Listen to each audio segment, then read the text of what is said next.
Hello everyone, আসসালামু আলাইকুম। তিশাস রেসিপির আজকের আয়োজনে সবাইকে ওয়েলকাম। আশা করি সবাই ভালো আছেন। আজকে আপনাদের জন্য নিয়ে এসেছি অল্প সময়ের মধ্যে এবং খুবই সহজভাবে সেমাই আইসক্রিম রেসিপি। আশা করি ভিডিওটি সবার ভালো লাগবে।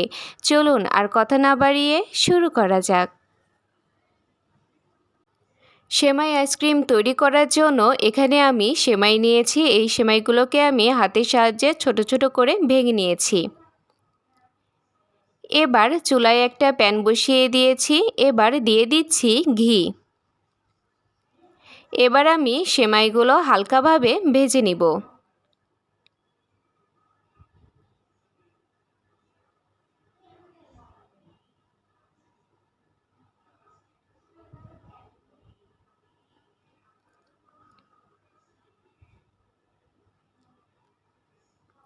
দেখুন সেমাইগুলো ভেজে নেওয়া হয়ে গিয়েছে। এবার আমি একটা পাত্রে নামিয়ে নিচ্ছি।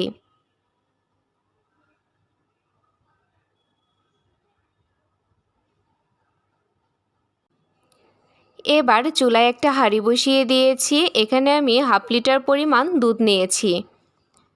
এবার একটা বলক আসা পর্যন্ত অপেক্ষা করব। দেখুন দুধে বলক চলে এসেছে। এবার এর মধ্যে দিয়ে দিয়েছি 3টা এলাচ। এবার দিয়ে দিচ্ছি হাফ কাপ পরিমাণ চিনি। মিষ্টির পরিমাণটা আপনারা বাড়িয়ে কমিয়ে দিবেন। এবার এভাবেই জাল করতে করতে দুধটা আমি হালকা ঘন করে নিব। দেখুন দুধটা হালকা ঘন হয়ে এসেছে। এবার আমি চুলা থেকে নামিয়ে ফেলবো। চুলা থেকে নামানোর সাথে সাথেই এখানে আমি আগে থেকে ঘিয়ে ভেজে নেওয়া সেমাইগুলো দিয়ে দিচ্ছি। এবার সেমাইগুলো আমি চামচের সাহায্যে এভাবে একটু ছড়িয়ে দিচ্ছি। এবার এটা আমি ঢাকনা দিয়ে ঢেকে রাখবো 20 মিনিটের জন্য।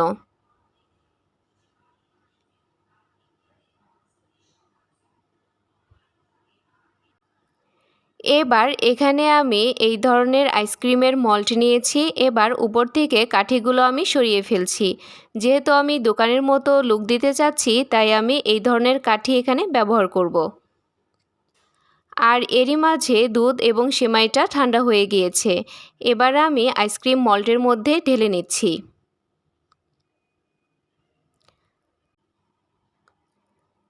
প্রথমেই আমি চামচের সাহায্যে এভাবে দুধটা আগে ঢেলে নিচ্ছি।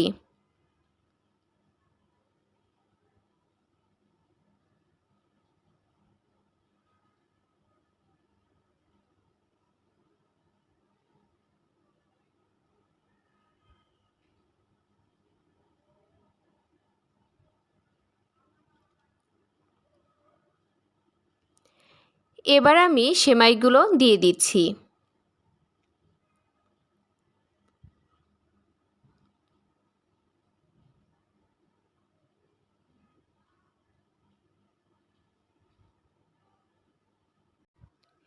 এবার একটা ফয়েল পেপার দিয়ে এভাবে আমি ঢেকে দিচ্ছি।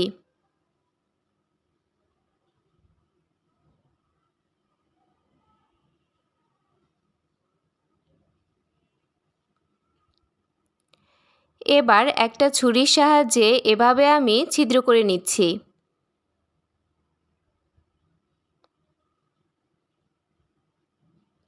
এবার আমি আইসক্রিমের কাঠিগুলো দিয়ে দিচ্ছি।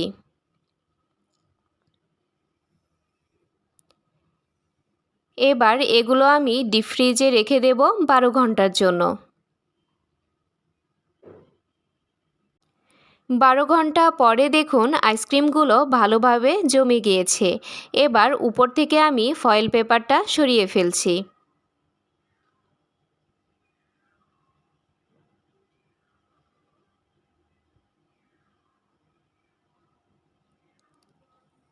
এবার আমি আইসক্রিমগুলো একটা পাত্রে নামিয়ে নিচ্ছি।